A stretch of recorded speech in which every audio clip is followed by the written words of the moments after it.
बिस्मिल्लाहिर्रहमानिर्रहीम। अस्सलाम वालेकुम। दोपहर के 4:02 हुआ चाहते हैं। श्रीनगर के स्टूडियो से स्पेशल रिपोर्ट लेकर आपका मेज़बान मीर हिलाल हाजुरी आपकी खिदमत में हाजिर। स्पेशल रिपोर्ट में आज भी मुख्तलिफ खबरें आया चाहती हैं, क्योंकि श्रीनगर म्यूनसिपल कॉरपोरेशन के अंदर कहा जा रहा है कि स्कैम है करोड़ों का, और इसमें इल्ज़ाम मेयर और उसके साथ साथ कमिश्नर पर लगाया गया है। इल्ज़ाम लगाने वाले भारतीय जनता पार्टी के कॉरपोरेटर हैं। इतना ही नहीं, बल्कि डायरेक्टर स्कूल एजुकेशन की जानब से जो कल ही स्टेटमेंट दी गई है कि 15 तारीख के बाद मरहलावार तरीकों से, यानी आज से मरहलावार तरीकों से वादी कश्मीर के अंदर जो स्कूल्स हैं 11,000 के करीब स्कूल मरहलावार बुनियादों पर वहां हीटिंग अरेंजमेंट्स किए जाएंगे। क्या वाकई ये हीटिंग अरेंजमेंट्स किए गए हैं? आज हम इसी का खुलासा करने जा रहे हैं। इसमें कोई शक नहीं है कि इस साल स्कूल एजुकेशन की जानब से जो इकदाम उठाए गए, एक तो मार्च सेशन करने का और उसके साथ साथ विंटर्स के दौरान जो स्कूलिंग है उसको बरकरार रखने का, अगरचे से पब्लिक की जानब से वेलकम ये किया गया, लेकिन साथ ही साथ एक अहम नुक्ता ये था कि अगर ये प्रोसेस चलाना है, इस शुरुआत को करना है, लेकिन इसके साथ विंटर्स में ठिठुरती सर्दी होती है, कभी दर्जा हरारत माइनस के आसपास भी आ जाता है, और जब सर्दी बढ़ जाती है तो उसके बाद जब एक डिप्टी कमिश्नर, एक डायरेक्टर, एक कमिश्नर सेक्रेटरी, एक लेफ्टिनेंट गवर्नर और एक बड़ा या छोटा ऑफिसर जब हीटिंग अप्लायंसेस के बगैर नहीं रह सकता, ये नन्हे मुन्ने छोटे से बच्चे कहाँ रह सकते हैं? एक सवाल उठ रहा था हर किसी इंडिविजुअल के जहन में, और यही सवाल डायरेक्टर स्कूल एजुकेशन से भी पूछा गया। डायरेक्टर स्कूल एजुकेशन ने क्या कुछ कहा? उन्होंने कल ही कहा कि मरहलावार बुनियादों पर हम ये हीटिंग अरेंजमेंट्स करेंगे, लेकिन क्या की गई हैं? क्या कई एक इलाकों में जो दूर दराज के इलाके हैं, शहर के इलाके हैं, क्या वहाँ पर ये अरेंजमेंट्स किए गए हैं? और मरहलावार बुनियादों पर अरेंजमेंट्स करने से मुराद क्या है? आज हम इसी पर बात करेंगे, लेकिन पहले आपको याद दिला दें कि डायरेक्टर स्कूल एजुकेशन तसद्दुक हुसैन मीर साहब ने क्या कुछ कहा था।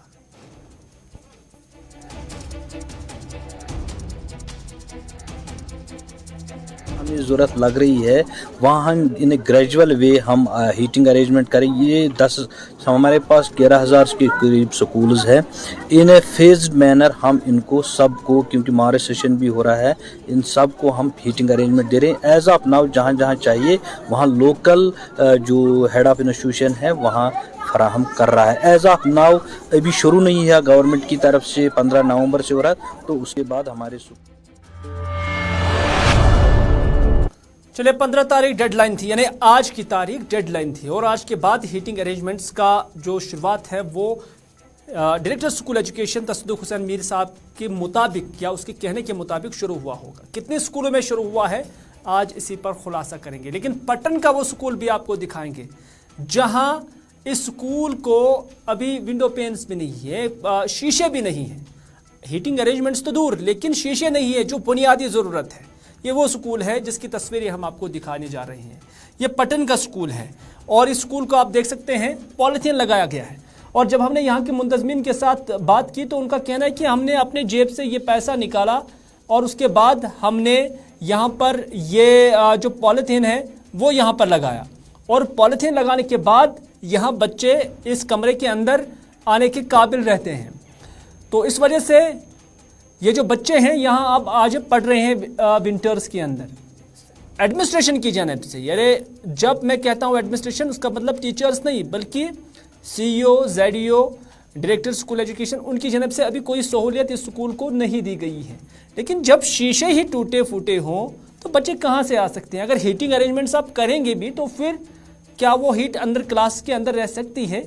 बुनियादी सवाल है जो पूछे जा सकते हैं। हालांकि कई बार इन स्कूल एडमिनिस्ट्रेशन ने इस मसले को हुकाम के साथ उठाया होता, लेकिन आज तक इसका कोई सदबाब नहीं हुआ है। ये आप विजुअल्स में जो जूम करके ये विजुअल्स हैं इनमें देख सकते हैं, ये क्लासरूम की हालत है। ये बच्चे क्या कुछ कहते हैं, आइए उन्हीं की जुबानी सुनते हैं। मैं 8th क्लास में पढ़ती हूँ। पे हीटिंग अरेंजमेंट कुछ भी नहीं है, यहाँ पे पॉलीथीन लगा के है, और हमें यहाँ पे बहुत सर्दी होती है। अगर हम पढ़ने में हमारी बहुत दिक्कत है और हम लिख भी नहीं पाते हैं, यहाँ पे हमें नीचे बैठना पड़ता है, तो हमें नीचे से भी सर्दी बहुत लगती है, और हमने यहाँ पे पॉलीथीन लगाए है। हीटिंग का यहाँ पे कोई इंतज़ाम नहीं है। गवर्नमेंट बस मिडिल स्कूल में पढ़ता हूँ, मैं 8th स्टैंडर्ड में पढ़ता हूँ और हमारे स्कूल में हीटिंग फैसिलिटीज़ है ही नहीं। हम आप जैसा कि आप देख सकते हैं कि हमारी खिड़कियों में लगा है पॉलीथीन, वो हमारे टीचर्स ने लगाए हैं। अंदर ठंड लगती है हमें बहुत, बाहर धूप हो मगर जब हम अंदर क्लास करने जाते हैं हमें ठंड लगती है। जो अभी यहाँ पे शीशा किसी विंडो पे नहीं लगा है, वहाँ पे खाली पॉलिथीन लगा है। यस सर, आप सही कह रहे हैं, सिर्फ पॉलीथीन लगा है, शीशा किसी विंडो पे नहीं लगा है। तो क्या रहेगी आपकी डिमांड? सर हमारे स्कूल में एक शीशा लगाया जाए और हीटिंग अरेंजमेंट जल्द से जल्द लाया जाए। ये बच्चे आज से ही कपकपाते हैं, ठिठुरती सर्दी है और उसके बावजूद आप देख सकते हैं इनका कहना है, ये बच्चे बात कर रहे थे, उनका कहना है कि टीचर्स ने खुद ये पॉलीथीन खरीदा है और उसके बाद स्कूल के जो विंडोज़ हैं उस पर लगा दिया है। ये हालत है। ये सिर्फ एक स्कूल की बात नहीं है, जो डायरेक्टर साहब हैं उन्हें भी ये जाने की ज़रूरत होगी। ये जो विजुअल्स हैं ये गुरेज के हैं, ये कल के विजुअल्स हैं जो हमने लाए हैं। स्कूली बच्चे आप देख सकते हैं कैसे चल रहे हैं, कैसे आ रहे हैं, और ये हालत है। श्रीनगर में अंदाज़ा तो नहीं लगाया जा सकता है क्योंकि ये वो इलाके हैं जिनका रास्ता भी नहीं है, जिनकी कोई कम्युनिकेशन नहीं है। यहाँ अगर ऐसी सूरत होगी तो बच्चे कैसे जिएंगे, इसका थोड़ा तज़किरा करना है, इसका थोड़ा जायज़ा लेना बहुत ज़रूरी है।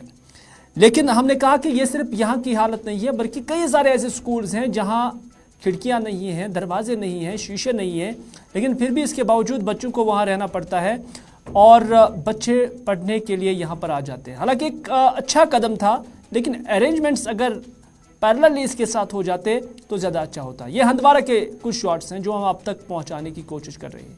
यहाँ खिड़कियाँ लगी हैं, यहाँ जो आयरन बार्स भी लगे हैं, स्टील बार्स भी लगे हैं, लेकिन शीशे नहीं हैं। तो जब शीशे नहीं होंगे तो सर्दी को कौन रोक सकता है, आप अंदाज़ा कर सकते हैं। इसी हवाले से जब डिप्टी कमिश्नर माफ़ कीजिएगा, जब director school education Tasaduq Hussain Mir साहब ने यह भी कहा कि इस हवाले से उन्होंने डायरेक्शंस दी हैं, तो हमने सोचा कि हम भी कुछ चीफ एजुकेशन ऑफिसर्स के साथ बात करेंगे, उन्हें बताएंगे कि आपके इलाके में किस तरह की जो कोशिशें की गई हैं, क्या वाकई इस हवाले से कोई लिस्ट बनाया गया। तो इस हवाले से हमारे साथी अब्दुल हमीद ने कुलगाम के जो चीफ एजुकेशन ऑफिसर हैं उनसे बात की है, और चीफ एजुकेशन ऑफिसर का कहना है कि हमने कुछ एक इलाकों में डायरेक्शंस पास किए हैं कि वहाँ पर आप हीटिंग अरेंजमेंट्स करो, लेकिन ये हीटिंग अरेंजमेंट्स कैसे हो जाएंगे। अब्दुल हमीद हमारे नुमाइंदे ने उनसे सवाल पूछा कि उसके फंड्स कहाँ से आ जाएंगे, तो दिलचस्प जवाब आप भी सुन लीजिए।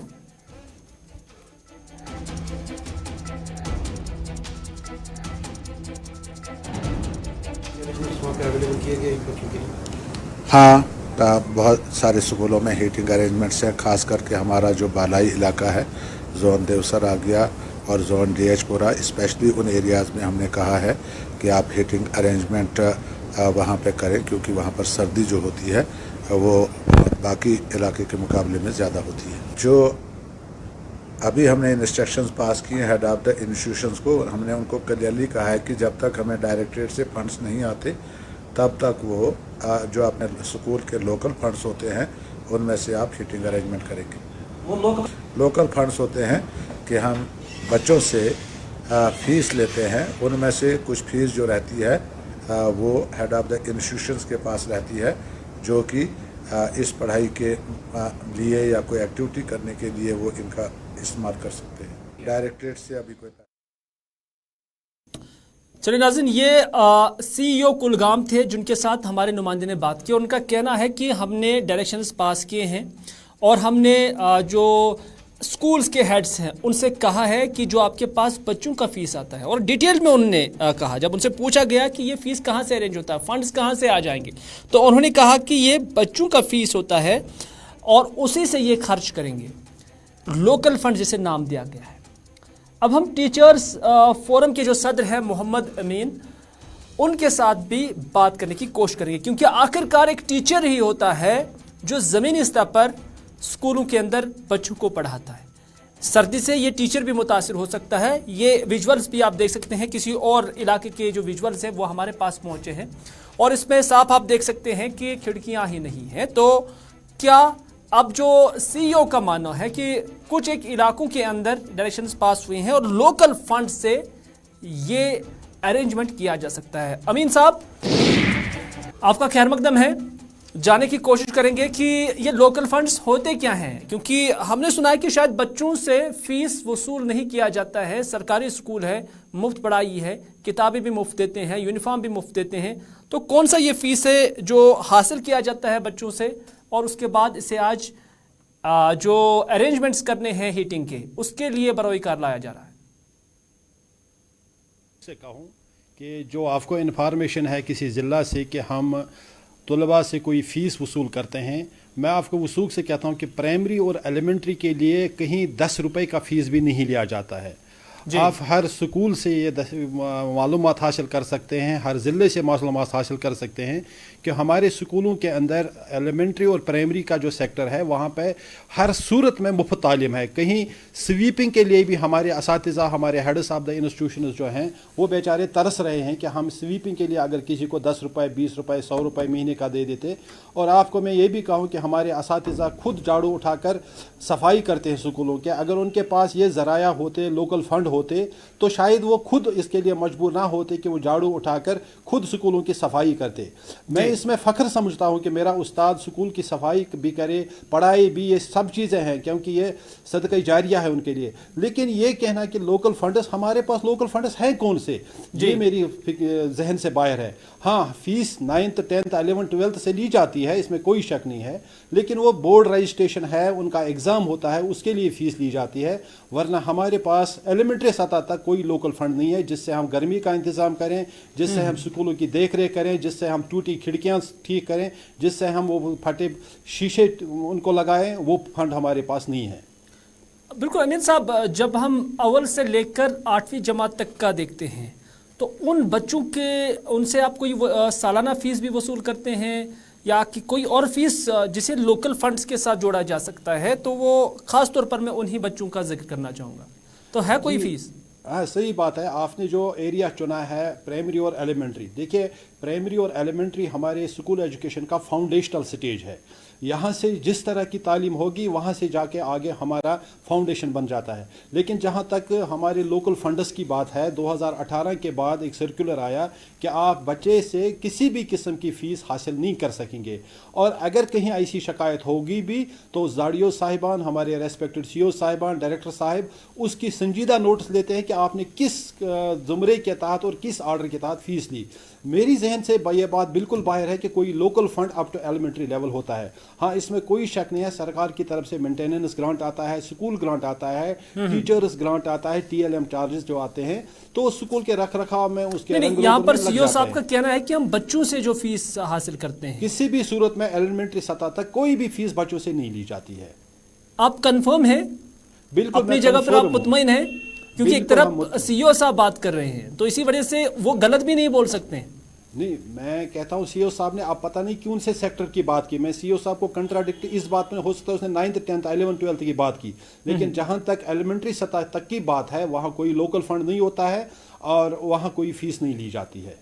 चलिए अमीन साहब, बहुत बहुत शुक्रिया। चूंकि आप कहते हैं कि जो एलिमेंट्री क्लासेस होते हैं वहाँ पर कोई लोकल फंड नहीं होता है और ज़्यादा ज़रूरत जब हम देखते हैं तो छोटे मोटे नन्हे मुन्ने बच्चों को ही है, जो 8वीं जमात तक के जो क्लासेस हैं वहाँ पर ज़ेर तालीम है, उन्हीं को ज़्यादा इन चीज़ों की ज़रूरत है, इस गर्मी की ज़रूरत है, क्योंकि आज के इस मौसम में बीमार होने के भी ज़्यादा खदशात रहते हैं। तो इस ज़मन में जब उनके पास कोई फ़ी ही नहीं है, या एलिमेंट्री क्लासेस जिसे हम 8th क्लास तक भी, जो मिडिल क्लास तक का भी हम कह सकते हैं, तो वहाँ तक जब कोई फ़ीस ही वसूल नहीं किया जाता है तो फिर चीफ एजुकेशन ऑफिसर कुलगाम जो है उन्होंने जो बात की है वो किस लोकल फंड का जिक्र कर रहे हैं, ये अभी भी हमारे समझ से बालतर। हालांकि नाज़रीन देख रहे हैं और सारे डिपार्टमेंट के लोग भी देख रहे होंगे, वो खुद इस बात का खुद अहाता कर सकते हैं कि आखिर ये लोकल फंड 8वीं जमात तक के बच्चों के लिए आएगा कहाँ से।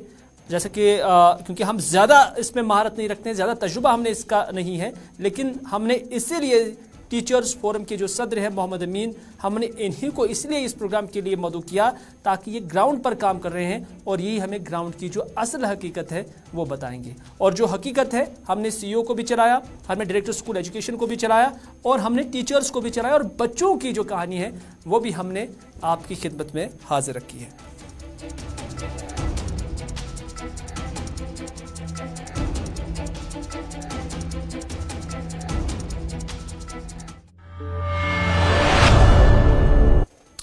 चलिए, इधर आज टीचर्स की जानब से जो एक और टीचर्स फोरम है उनकी जानब से श्रीनगर के अंदर एक प्रेस कॉन्फ्रेंस नहीं बल्कि प्रेस कॉलोनी के अंदर उन्होंने एक एहतजाज किया। हालांकि उनके हाथों में कुछ प्ले कार्ड्स भी थे जिसमें कुछ डिमांड्स जो है वो रकम की गई थी, लेकिन उससे पहले जो उनकी बुनियादी जो डिमांड थी कि टीचर्स से मास्टर्स की जो प्रमोशन है पिछले 8 साल से रुकी पड़ी है और इन 8 सालों में 3500 पोस्ट जो है वो मास्टरों के वैकेंट है, लेकिन कोई प्रमोशन नहीं हो रही है। ये एक उनकी डिमांड थी कि ये प्रमोशंस की जाए और इन वैकेंसीज को दूर किया जाए।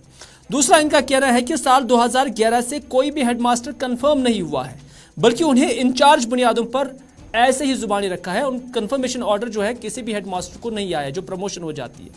उसके बाद उनका कहना है कि पूरे यूटी के अंदर तकरीबन 1500 से ज़ायद ऐसे लेक्चरर्स हैं जिनकी आसामियाँ खाली हैं, जो रिटायर हुए होंगे और उसके बाद उनकी आसामियाँ खाली पड़ी हैं और उनकी अभी कोई जो है भर्ती नहीं हुई है।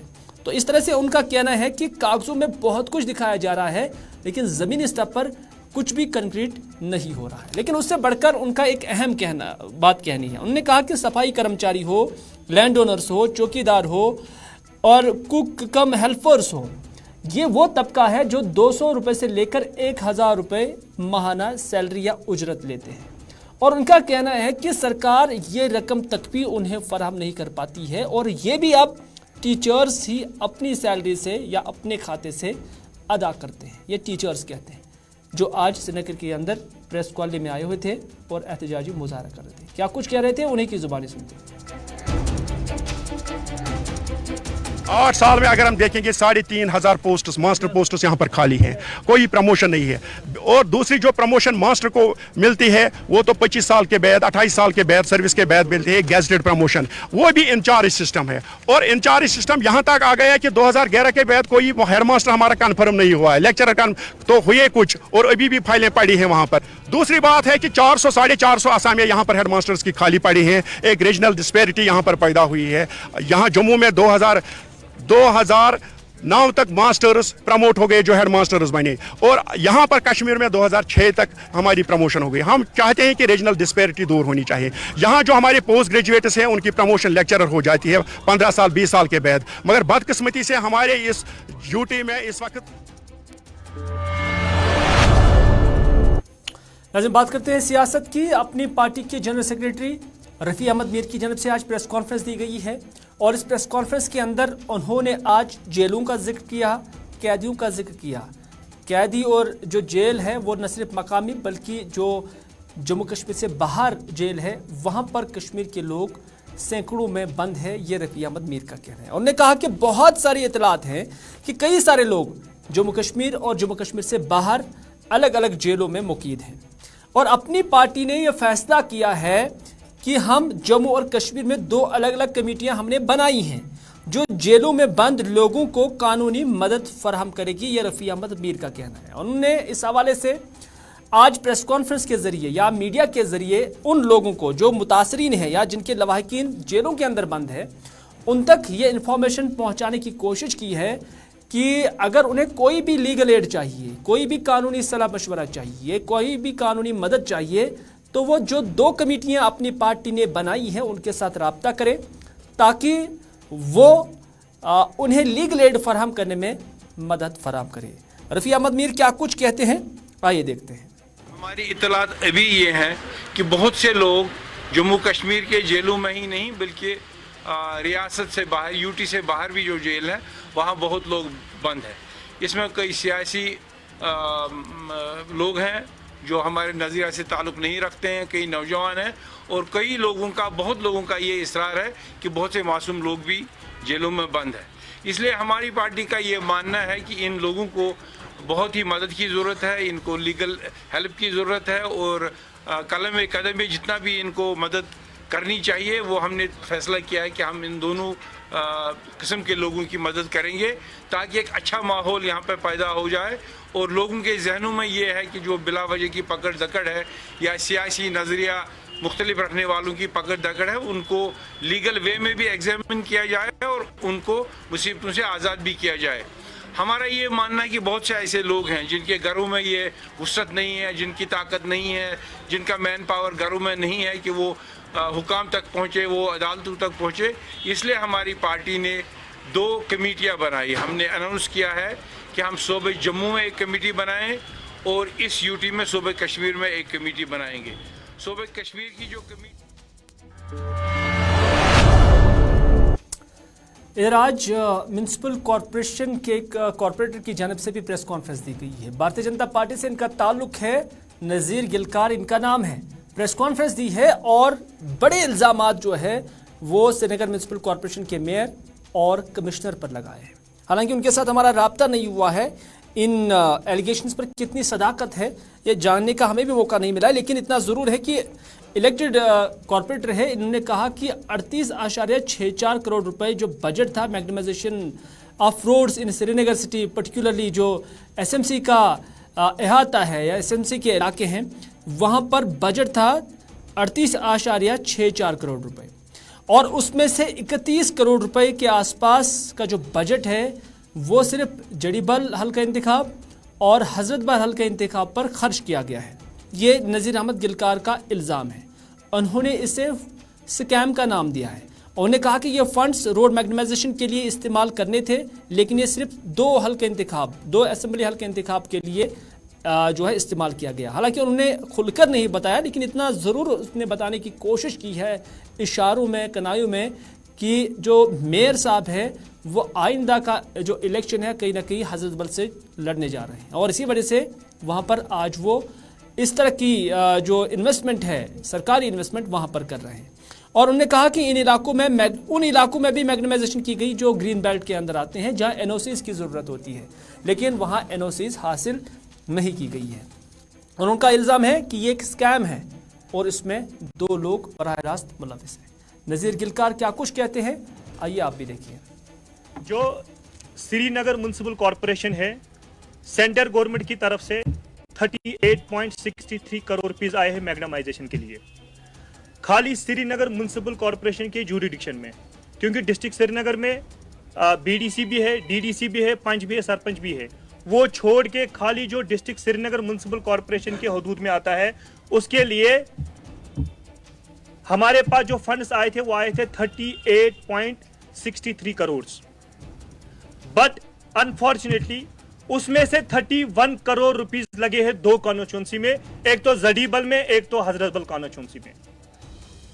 और जो हजरतबल कॉन्स्टिट्यूंसी में 31 करोड़ रुपीस लगे हैं, उसमें से 4-5 करोड़ रुपए वहां लगे जो ग्रीन बेल्ट है, जहां पे हम मैग्नीमाइजेशन नहीं कर सकते हैं। आप देखिए शहर की हालत क्या खस्ता हाल है। यहां पे जो ब्यूरोक्रेसी चला रहे हैं, ब्यूरोक्रेट चला रहे हैं, आप देखो जो 38 करोड़ में से 31 वहां लगे, जो रेस्ट 7 करोड़ 63 लाख रुपए जो पूरे श्रीनगर में।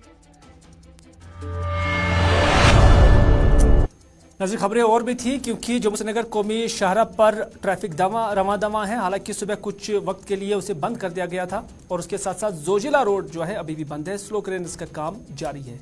लेकिन मुझे कंट्रोल रूम से इशारा मिल रहा है कि वक्त हो चला है स्पेशल रिपोर्ट का, तो इस वजह से आज की स्पेशल रिपोर्ट में बस इतना ही। अपने मेज़बान को दीजिए इजाज़त, इस वादे के साथ कि अगर ज़िंदगी रही तो आपसे फिर होगी मुलाकात। तब तक के लिए खुदा हाफिज़, फ़ी अमान अल्लाह।